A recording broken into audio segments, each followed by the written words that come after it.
Story 1. I work as a financial aid counselor at Riverside Community College, and I've been helping students and families navigate college funding for 8 years. In that time, I've dealt with desperate parents, confused students, and plenty of people who don't understand how scholarships work.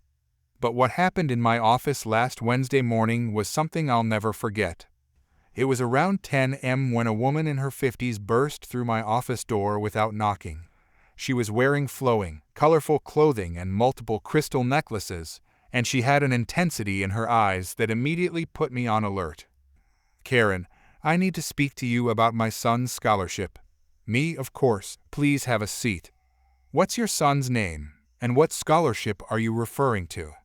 "Karen, his name is Tyler, and I'm not referring to any specific scholarship because you people haven't given him one yet." I pulled up Tyler's file on my computer. He was a freshman who'd been attending for 1 semester with average grades and no outstanding achievements that would qualify him for merit-based aid.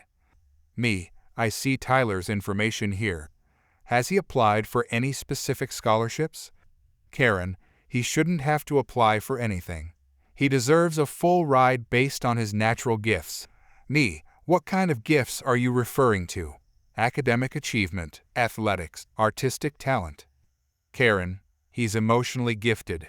He has exceptional vibes that elevate everyone around him." I thought I'd misheard her, so I asked her to repeat herself. "Karen, Tyler has extraordinary emotional intelligence and spiritual energy. He can sense people's auras and provide healing energy just by being in a room." "Me, I see. Well, we do have some scholarships for students with exceptional talents, but they typically require documentation of achievements or special abilities." "Karen, documentation. His gift isn't something you can measure with tests. He's naturally enlightened." I pulled up Tyler's academic record, which showed mostly C's with a few B's and 1 D in mathematics. "Me, looking at Tyler's grades, he's maintaining satisfactory academic standing. But our merit scholarships typically require a GPA of 3.5 or higher." "Karen, grades are meaningless. Tyler doesn't need good grades because he operates on a higher spiritual plane." "Me, I understand you believe Tyler has special qualities, but our scholarship programs have specific criteria that all applicants must meet." "Karen, this is discrimination against spiritually advanced individuals. Tyler's consciousness is far beyond what your primitive grading system can measure." I tried to redirect the conversation toward scholarships that Tyler might actually qualify for. "Me, we do have need-based financial aid programs. Has Tyler completed his federal aid application?" "Karen, need-based. We don't need charity. Tyler deserves recognition for his gifts. He should get a full scholarship just for gracing this campus with his presence." "Me, ma'am, scholarships are competitive awards given based on specific achievements. We can't award funding based on subjective qualities like vibes." "Karen, subjective. His energy work is more valuable than anything these other students are doing. Tyler can balance chakras just by walking past people." I was starting to realize that this conversation wasn't going to be productive, but I tried one more approach. "Me, perhaps Tyler could apply for some of our community service scholarships. If he's been helping people with his abilities, that might count as volunteer work." "Karen, he shouldn't have to prove anything. His very existence is a gift to humanity." "Me, I understand you're proud of Tyler, but we have to follow our established scholarship criteria." That's when Karen completely lost it. She stood up and started grabbing brochures from my desk, throwing them around the office. "Karen, this is outrageous. Tyler has been blessing this school with his presence for months, and you're treating him like a common student." "Me, ma'am, I need you to calm down and stop throwing our materials."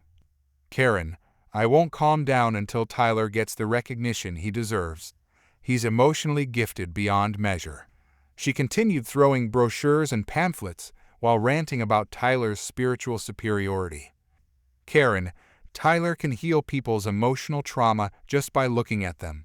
That's worth more than any academic achievement." "Me, I'm going to have to call security if you don't stop this behavior." "Karen, Security? I demand to speak to the Chancellor immediately.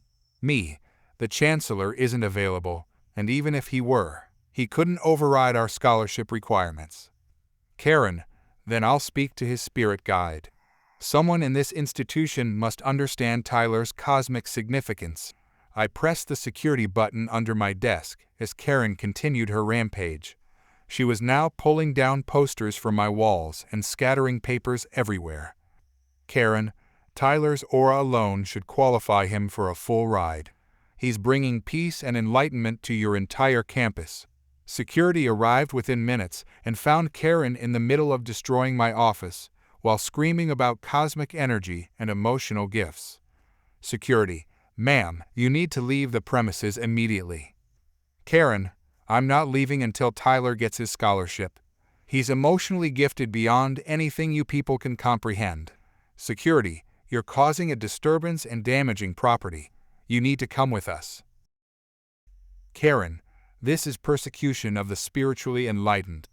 Tyler will transfer to a school that appreciates his gifts. As security escorted her out, Karen continued yelling about discrimination against emotionally gifted individuals and threatening to contact the Chancellor's spirit guide. The aftermath was swift and embarrassing. Word spread quickly around campus about the woman who demanded a scholarship for her son's exceptional vibes. Other staff members started calling it the Cosmic Scholarship Incident. Tyler came to my office the next day, looking mortified. Tyler, I am so sorry about my mom. I had no idea she was going to do that. Me, it's not your fault, Tyler. Parents sometimes get carried away. Tyler, she's been telling everyone that I'm some kind of spiritual healer. It's so embarrassing. I just want to be a normal student. Me, we can definitely help you with normal financial aid applications. There are several programs you might qualify for. Tyler, actually, I think I'm going to transfer. I can't face anyone here after what she did. Tyler withdrew from Riverside Community College the following week and enrolled at a school 2 towns over where nobody knew about his mother's meltdown. Karen tried calling the college several more times, demanding to speak to administrators about Tyler's cosmic discrimination case. Each time, she was told that Tyler was no longer enrolled and that she was banned from campus. The story became legendary among the financial aid staff. We still get requests from parents who think their children deserve scholarships for unusual reasons, but none have ever topped the emotionally gifted demand. Tyler's exceptional vibes couldn't save him from the embarrassment his mother caused, and Karen's spiritual intervention ended up costing her son his place at our school. Sometimes the universe has its own way of delivering consequences. Story 2. I've been working as an animal control officer for 8 years now, and I love what I do. Most people think it's all about catching stray cats and dealing with barking complaints, but there's so much more to it. I help reunite lost pets with their families, investigate animal cruelty cases, and educate the public about responsible pet ownership. It's rewarding work, even when you have to deal with difficult people. I got into this job after volunteering at the local animal shelter during college. I studied animal behavior and always felt more comfortable around animals than people. Animals are honest, they don't lie or try to manipulate situations for their own benefit. Unlike some humans I've encountered. Last Wednesday started as a typical day until I got one of the strangest emergency calls of my career. The dispatcher said someone was reporting an animal assault at Riverside Dog Park and demanded immediate police response. When I arrived at the scene, I found this woman standing near the small dog area, screaming into her phone while clutching a tiny Chihuahua mix. She was pointing dramatically at 2 large dogs playing in the main area. Karen, finally, are you the police? Me, I'm Officer Martinez with Animal Control. I understand you reported an animal assault. Karen, yes, those 2 vicious beasts over there attacked my precious princess. They need to be destroyed immediately. I looked over at the 2 dogs. She was pointing at a golden retriever and a German shepherd who were clearly just playing together. Their owners were sitting on a bench nearby, watching them with relaxed expressions. Me, ma'am, those dogs appear to be playing normally. Can you tell me exactly what happened? Karen, they were fighting, viciously attacking each other. My princess was traumatized just watching them. Me, were your dog and those dogs actually in contact with each other? Karen, well, no, but Princess could have been seriously injured if she'd been near them. I walked over to examine the two dogs she'd called about. They came running over with wagging tails, clearly friendly and well socialized. Their owners explained that the dogs were littermates who played together at the park regularly. Owner 1, we've been coming here for 2 years. Our dogs always play like this. They're just wrestling, it's completely normal behavior. Owner 2, that woman started screaming the moment she saw them playing. She called 911 before even talking to us. I returned to Karen, who was still holding her chihuahua like it was made of glass. Me, ma'am, those dogs are exhibiting normal play behavior. There's no aggression or assault happening here. Karen, you don't understand. Large dogs are dangerous. They shouldn't be allowed to play so roughly around smaller dogs. Me, the park has separate areas for large and small dogs for exactly that reason. Your dog is in the small dog section, which is appropriate. Karen, but Princess can see them from here. She's sensitive to violent behavior. As we were talking, I noticed Karen's dog starting to get agitated in her arms. The chihuahua was growling and snapping at the air, clearly picking up on its owner's stress. A family with 2 young children had just entered the park and were walking toward us. The moment Karen's dog spotted the toddlers, it started lunging and snarling aggressively. Karen, Princess, calm down. She's just protective of mommy. The children, probably around 3 and 5 years old, got scared and hid behind their parents. But Karen made no effort to control her dog or move away from the family. Father, excuse me, could you please control your dog? It's scaring my children. Karen, Princess is just being protective. Your children shouldn't run around exciting the dogs. The children weren't running, they were just standing there looking frightened. But Karen's dog continued to lunge and snap at them from her arms. Me, ma'am, I need you to remove your dog from this situation immediately. Karen, why should I leave? I was here first. Those children are the problem. Mother, we just want to let our kids play on the playground. We're not even going near the dog areas. Karen, well, maybe you should teach your children not to provoke animals. At this point, Karen's dog managed to wriggle free from her arms and immediately charged at the 5-year-old boy. I quickly stepped between them and caught the dog before it could make contact. Karen, don't touch my baby. You're traumatizing her. Me, ma'am, your dog just attempted to attack a child. This is a serious situation. Karen, Princess was just playing. These people are overreacting. I secured the chihuahua and ran its microchip through our database.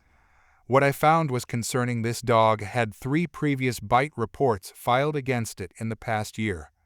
Me, ma'am, according to our records, your dog has bitten multiple people. Why didn't you mention this when you called about the other dogs? Karen, those were all misunderstandings. Princess is a sweet angel who wouldn't hurt a fly. Father, sweet angel? Your dog just tried to bite my son. By now, other park visitors had gathered around to see what was happening. Several people confirmed that they'd seen Karen's dog acting aggressively toward children before. Park regular, that woman comes here every week and her dog always causes problems. Last month, it bit a little girl on the ankle. Another regular, yeah, and she always blames the children or other dogs. Never takes responsibility. I continued reviewing the bite reports on my tablet. Each incident followed the same pattern. Karen's dog would attack children or smaller dogs, and she would claim the victims had somehow provoked the attack. Me, ma'am, based on your dog's history and what I just witnessed, I'm issuing a citation for failure to control a dangerous animal. Karen, dangerous animal. How dare you? Princess is the victim here. Those big dogs created a hostile environment. Me, The big dogs you called about never interacted with your dog or anyone else. Your dog, however, just attempted to attack a child unprovoked. Karen, this is discrimination against small dogs. You're all prejudiced. The family with the children had moved to the far side of the park, but other families were now keeping their distance from Karen as well. Me, ma'am, I'm also banning you from this park permanently. Your dog poses a danger to other park users. Karen, you can't ban me. I pay taxes. This is a public park. Me, I absolutely can ban you. Public safety takes priority over your right to use the park. As I was writing up the citation, my radio crackled with another call about the same location. Apparently, someone had reported Karen's threatening behavior toward other park visitors. When backup arrived, they found Karen screaming at the family whose children her dog had tried to attack. She was claiming they should pay her veterinary bills because their children had emotionally traumatized her dog. Officer Johnson took statements from multiple witnesses while I finished documenting the incident. Everyone told the same story: Karen's dog was the aggressor, and she refused to take responsibility. Karen, this is all a conspiracy. You're all targeting me because I called out those vicious dogs. Officer Johnson, ma'am, the only vicious behavior we've witnessed today came from your dog. Karen was escorted from the park and given a formal trespassing warning. If she returned, she would face criminal charges. A week later, I heard from a colleague that Karen had tried to file complaints against me and the other officers involved. She claimed we'd ignored her legitimate emergency call and conspired against her. The complaints were quickly dismissed once supervisors reviewed the incident reports and witness statements. Karen's dog was ultimately declared a dangerous animal and had to be kept muzzled and leashed at all times in public. The irony wasn't lost on anyone. Karen had called emergency services about normal dogs playing, only to have her own genuinely dangerous dog exposed and restricted. Sometimes the people who scream loudest about problems are the ones actually causing them. Story 3. I've been bartending for 8 years now, working my way up from dive bars to craft breweries. 3 years ago, I took out a loan and partnered with my best friend to open our own brew pub. It's been the hardest work of my life, but also the most rewarding. We brew our own beer, create seasonal menus, and have built a loyal customer base who appreciate good food and craft drinks. The brewpub reflects everything we wanted in a neighborhood hangout: exposed brick walls, local art, and a relaxed atmosphere where people can unwind after work. We employ 12 people and have become a gathering place for the community. Most of our customers are regulars who treat our staff like family. Bartending taught me to read people quickly. You learn to spot troublemakers, handle difficult customers professionally, and create a welcoming environment for everyone else. I pride myself on excellent service, but I don't fake enthusiasm when I'm having a rough day. Customers appreciate authenticity over forced cheerfulness. Last Friday started normally enough. We had our usual happy hour crowd, and I was working behind the bar with one of our newer servers. It had been a long week dealing with supply chain issues and equipment repairs, so I wasn't my most energetic, but I was doing my job professionally and efficiently. Around 7, a woman I'd never seen before came in alone and sat at the bar. She ordered one of our signature IPAs and immediately started complaining about everything. The music was too loud, the lighting was too dim, and the bar stool was uncomfortable. Karen, this beer tastes weird. Are you sure it's fresh? Me, that IPA was tapped yesterday. It's one of our most popular beers. Would you like to try something else? Karen, no, I'll drink it. But you need to smile more. You look miserable, and it's affecting my dining experience. I've heard comments like this before. Some customers think service workers should perform happiness regardless of how they actually feel. I remained professional but didn't change my expression. Me, I apologize if I seem unfriendly. Is there anything else I can get for you? Karen, yes, you can work on your customer service skills. I've been in hospitality management for 20 years, and your attitude is completely unprofessional. She spent the next hour nursing her beer while critiquing everything about our establishment. She complained about other customers being too loud, questioned our food safety practices, and continued making comments about my demeanor. Karen, I'm trying to enjoy my evening, but you have the worst case of resting bartender face I've ever seen. It's like you don't want customers here. Me, I'm sorry you feel that way. I'm focused on my work, but I'm happy to help with anything you need. Karen, what you need is to learn how to smile. Customer service is about making people feel welcome, not sulking behind the bar like a teenager. Other customers were starting to notice her complaints. Several regulars looked annoyed by her constant negativity. I continued serving drinks and tried to ignore her commentary. Karen, look at me when I'm talking to you. This is exactly what I mean about your attitude problem. Me, ma'am, I'm working. I need to serve other customers, but I'm listening to your concerns. Karen, no, you're being deliberately rude because you think you're too good for customer feedback.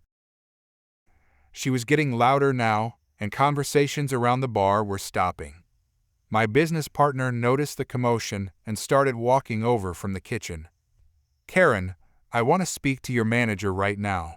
Your attitude is completely unacceptable. Me, I am one of the managers here. If you're unhappy with your experience, I'd be glad to discuss how we can improve it. Karen, you're a manager. With that attitude? No wonder this place has such terrible service. That's when she picked up her nearly full pint glass and threw the entire contents directly at my face and chest. The cold IPA soaked through my shirt and dripped onto the floor behind the bar. Karen, maybe that will teach you to smile when customers are talking to you. The entire bar went silent. Every customer was staring in shock at what had just happened. Beer was dripping from my hair and clothes onto the floor. Me, you need to leave immediately. That's assault, and you're banned from this establishment. Karen, I'm not leaving. You deserve that for your terrible attitude. I'm reporting this business to the health department.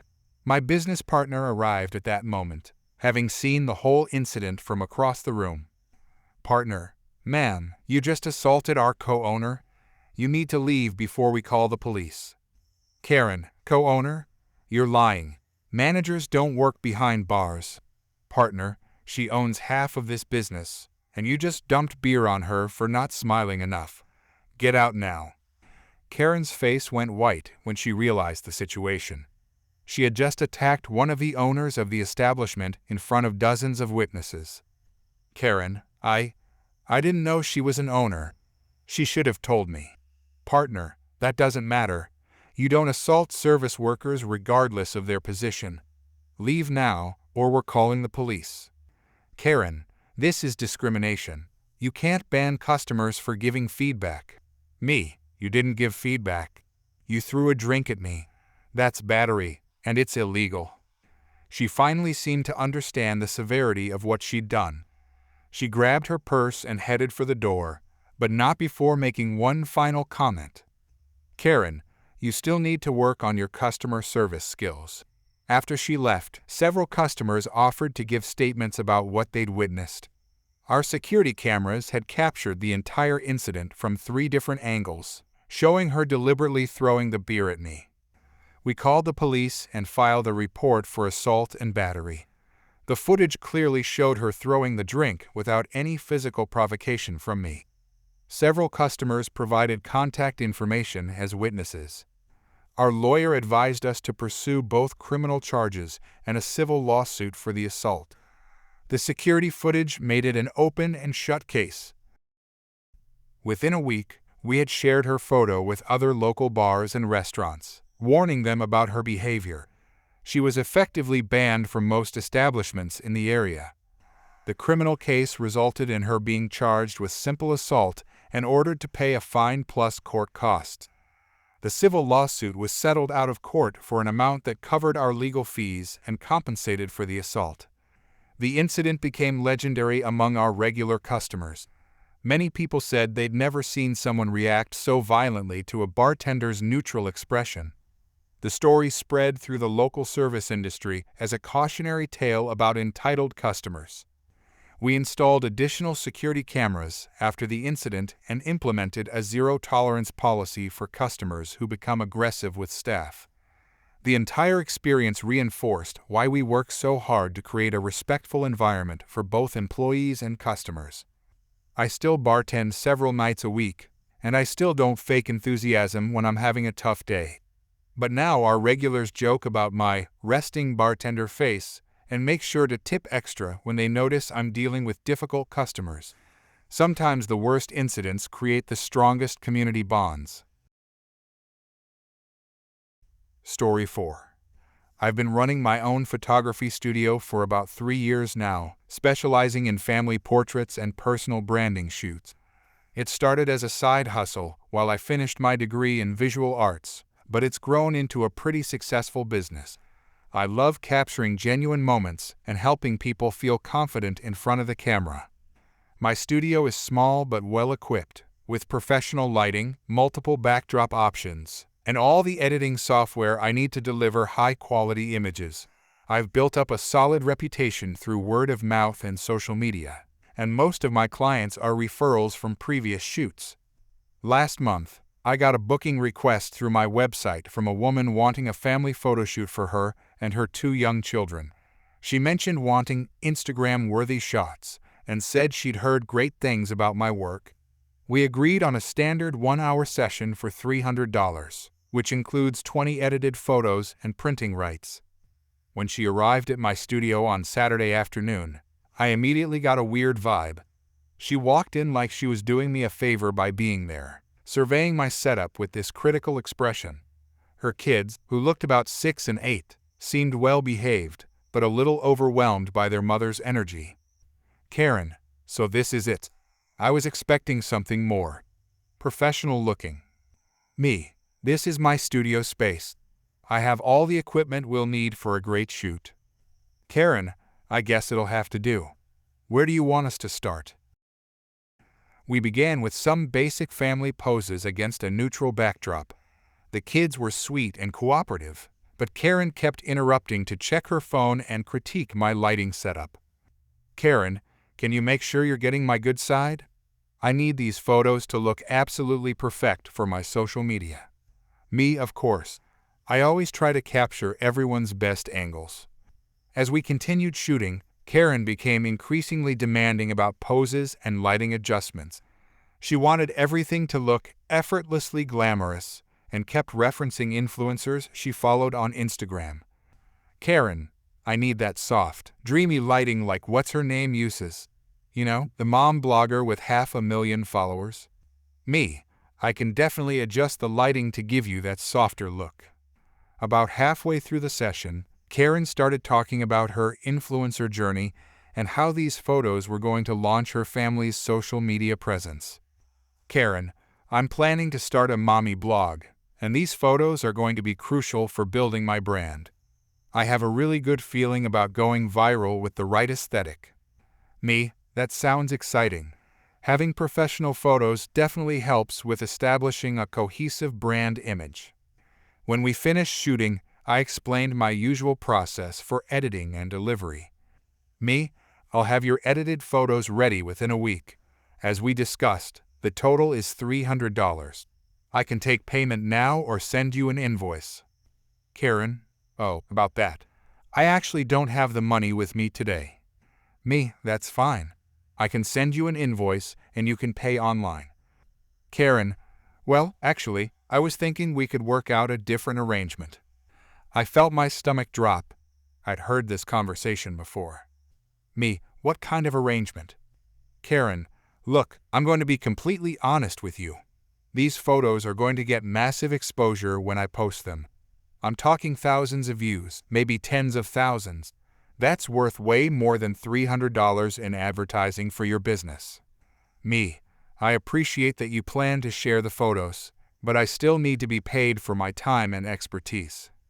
Karen, "You don't understand how social media works. Exposure is literally currency in today's economy. One viral post from me could bring you dozens of new clients." Me, "I understand the value of social media, but I can't pay my rent with exposure.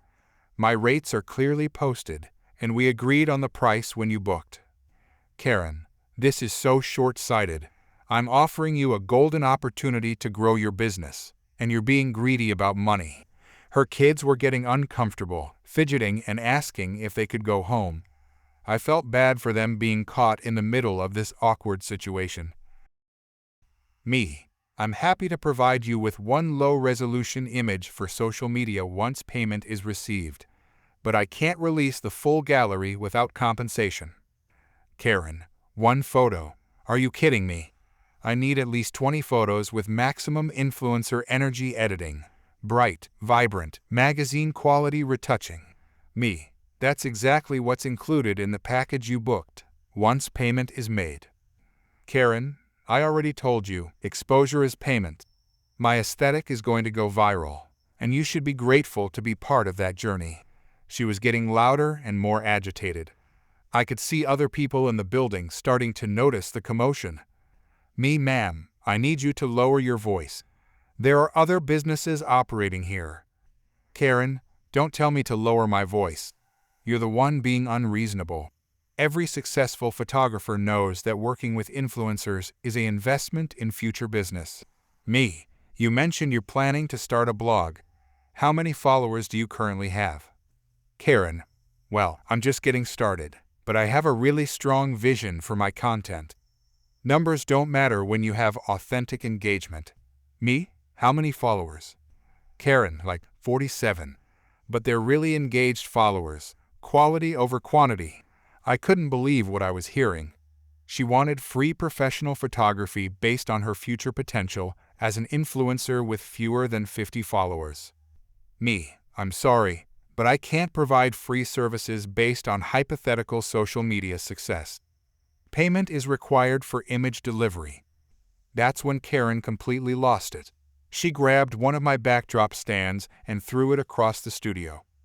Karen, this is discrimination against content creators. Exposure is currency, and you're too stupid to recognize a business opportunity. The backdrop stand crashed into my lighting setup, knocking over a softbox and nearly damaging my camera equipment. Me, you need to leave immediately, or I'm calling security. Karen, fine, but you're going to regret missing out on this collaboration. I'm going to tell everyone how unprofessional you are.